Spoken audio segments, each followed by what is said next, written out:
Vamos falar do efeito fotoelétrico. Podemos começar assistindo esse vídeo.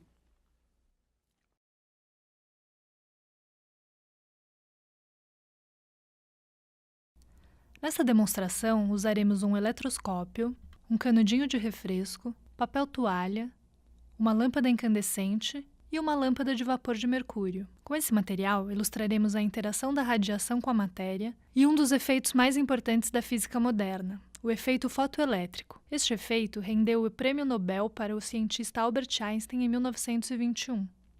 Inicialmente, iremos eletrizar o canudinho atritando-o com papel toalha.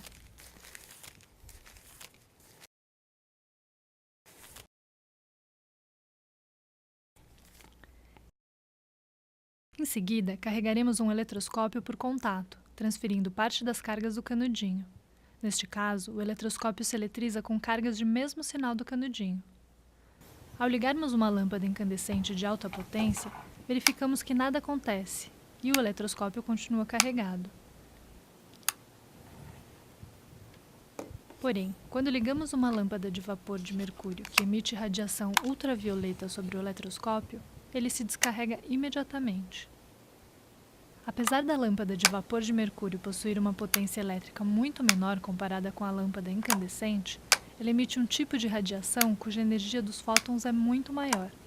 Este efeito, antes não compreendido, foi explicado por Einstein. A energia dos fótons depende da frequência da radiação.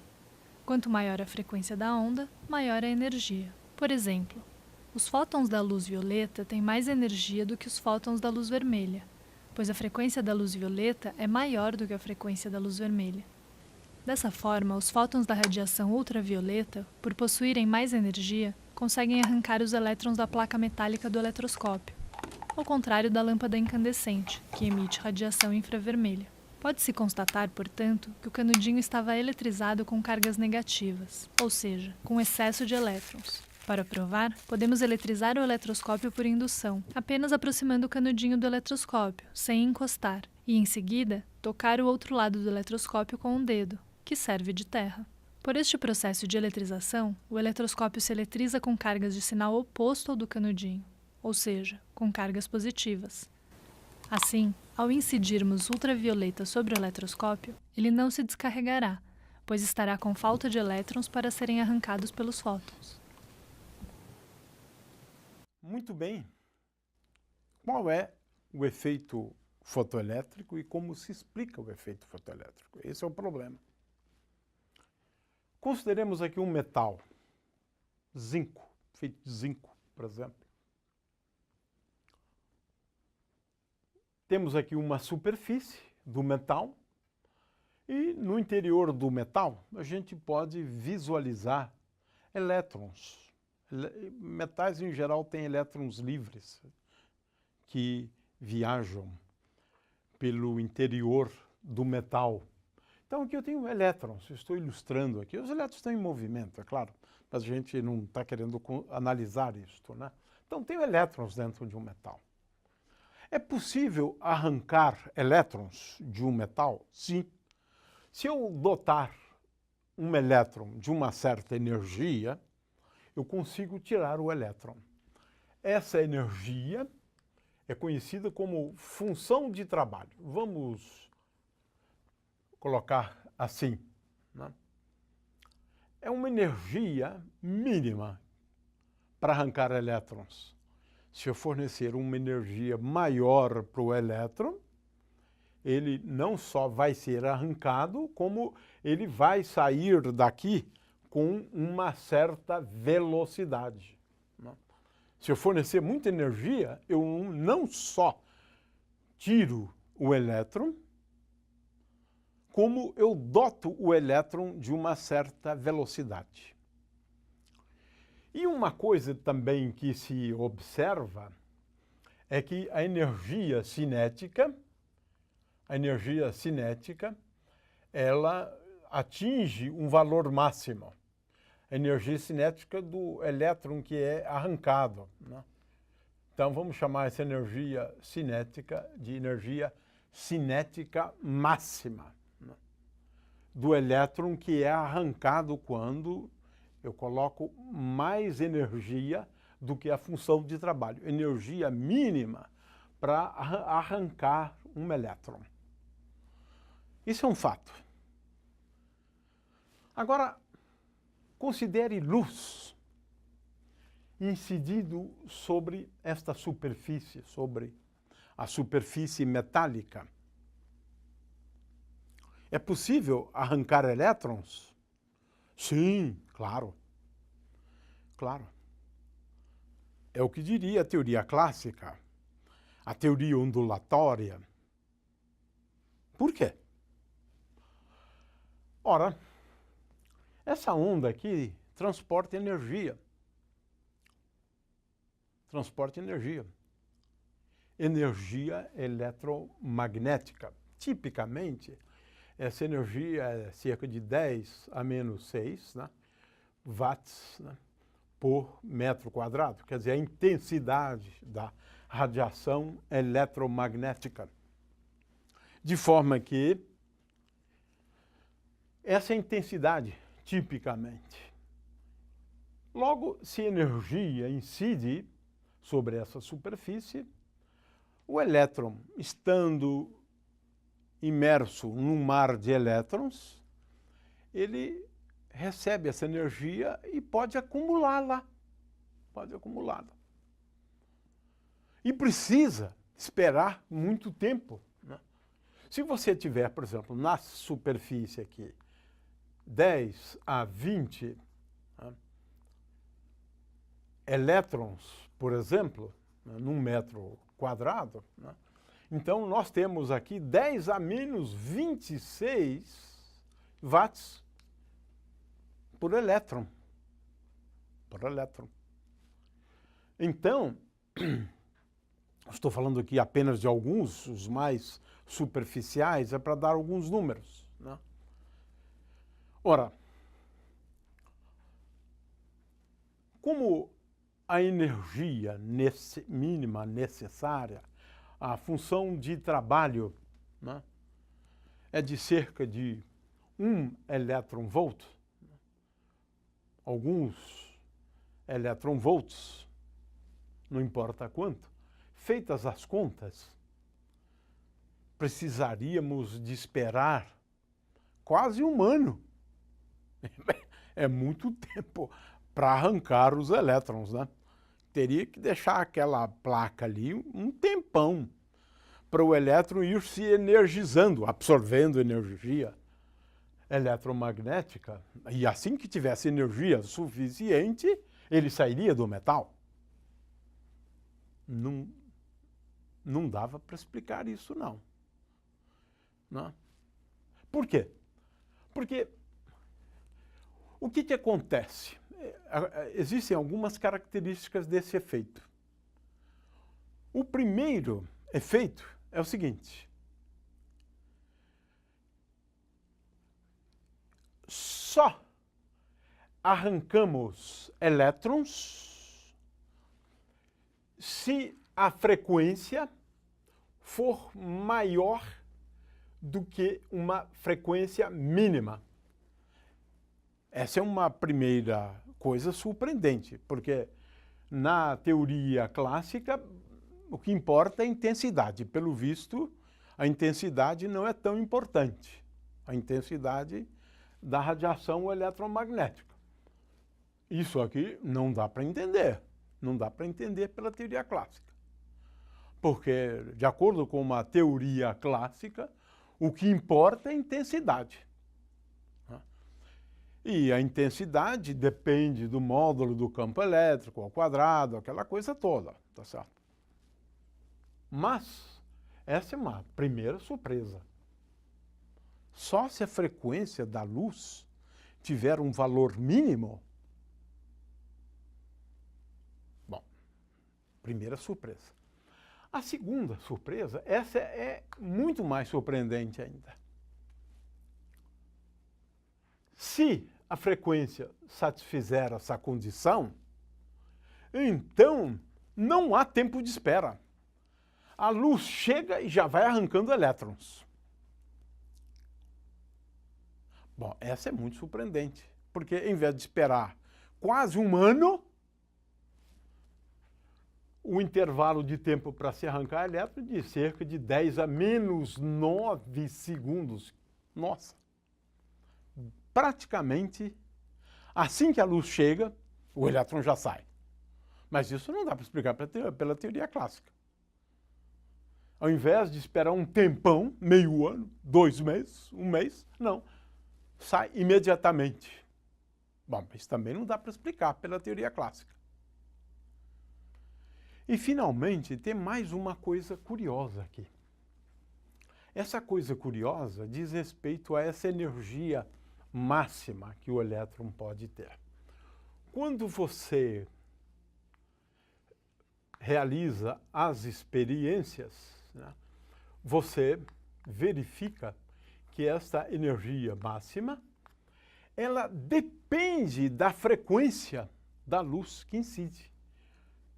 De forma que essa é outra coisa que simplesmente não adianta a gente evocar a teoria clássica, porque a energia máxima se verifica que ela depende linearmente com a frequência. De forma que aqui, se eu tenho aqui a frequência mínima, porque, claro, mas a partir desse valor de νi0, a energia cresce linearmente com a frequência. Isso também não dá para explicar com uma teoria clássica. Ou seja, existem 3 características, né, que não dá para explicar com a teoria clássica. Impossível. Por quê? É muito pouca energia. A intensidade, olhando para a intensidade, é muito pouca energia. Por unidade de tempo, por unidade de área. Então, seria muito pouca energia para cada fóton, quando a energia é espalhada. Né? Quando a energia é espalhada. Então, são essas 3 características.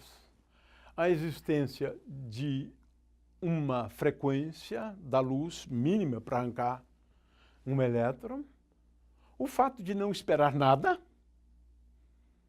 a luz chegou, o elétron já sai, esse intervalo de tempo aqui é ridículo, muito pequeno, e o crescimento da energia máxima com a frequência. 3 características que não adianta você tentar usar a teoria ondulatória da luz. E eis que Einstein tem uma ideia genial. Né? Qual a ideia genial dele? É simples. Não vamos olhar a luz como se fora composta ou tendo uma natureza ondulatória. Vamos olhar a luz agora como se ela fosse composta por partículas. Se ela for composta por partículas, essas partículas são os fótons, é a proposta dele, onde a energia dos fótons é igual a hν, essa é a teoria de Einstein, né? Então, nesse caso, a gente consegue entender tudo. A gente consegue entender tudo. À luz da teoria corpuscular. Por quê?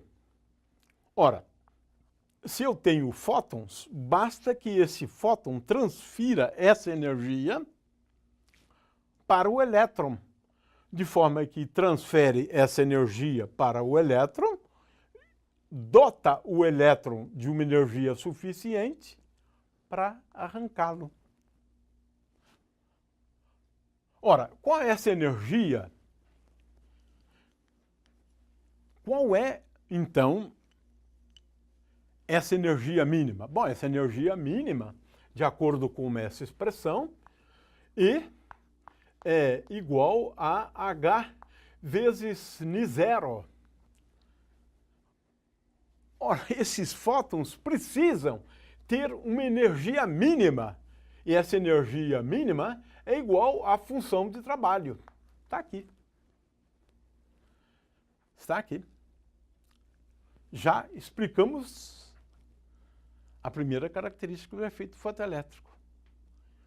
Só fótons que têm uma energia superior à função de trabalho são capazes de dotar o elétron dessa energia mínima. Ou seja, a teoria corpuscular explica isto. O fóton transfere toda a sua energia para o elétron, mas ele precisa ter uma energia mínima igual a h ni zero. Portanto, só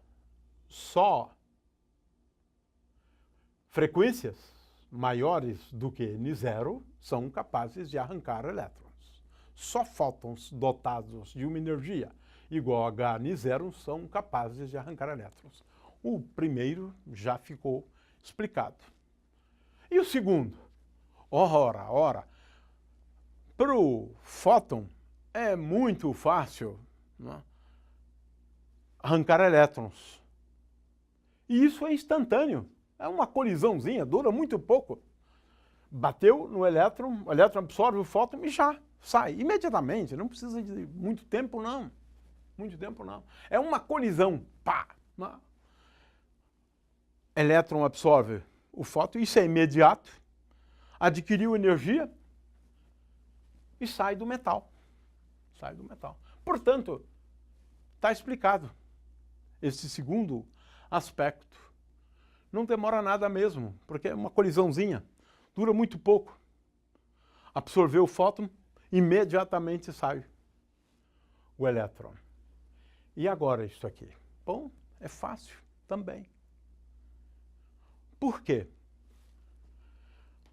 Um fóton tem uma energia igual a hν.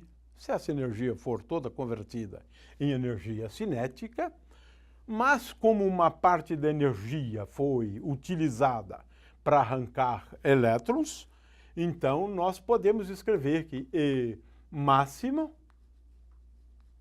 é igual a H vezes ni, H vezes ni, menos a função de trabalho, porque é o quanto foi utilizado para arrancar o elétron. O resto que sobra, o máximo é convertido em energia cinética.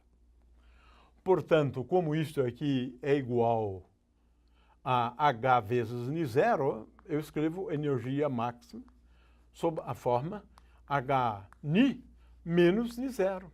H ni menos ni zero. Isso aqui está correto? Ah, vamos ver agora. Por quê? A previsão é que a inclinação aqui, esse aqui é uma curva que é um segmento de reta, começando em ni zero, e cuja inclinação, esta aqui, né? Ou seja, se eu dividir ΔE sobre ΔNi, isto aqui é igual a H. É isso exatamente o que se observa. A inclinação aqui, ΔE sobre ΔNi é igual ΔE. É só medir a inclinação sobre ΔNi é igual a H. H é a constante de Planck. Então é só verificar experimentalmente se isso aqui é verdade. E é verdade. Einstein explicou as três características do efeito fotoelétrico. Características essas que a teoria ondulatória, a teoria clássica, porque agora estamos falando praticamente de uma teoria quântica também, onde o fóton é visto como o quanto da radiação eletromagnética. De forma que a teoria ondulatória clássica não consegue explicar o efeito fotoelétrico. Efeito esse observado pela primeira vez em 1887 por Hertz, né? E explicado em 1905 por Einstein com a teoria corpuscular da luz, introduzindo o conceito de fóton. Fótons são os corpúsculos da radiação. Fótons são os quantae da radiação.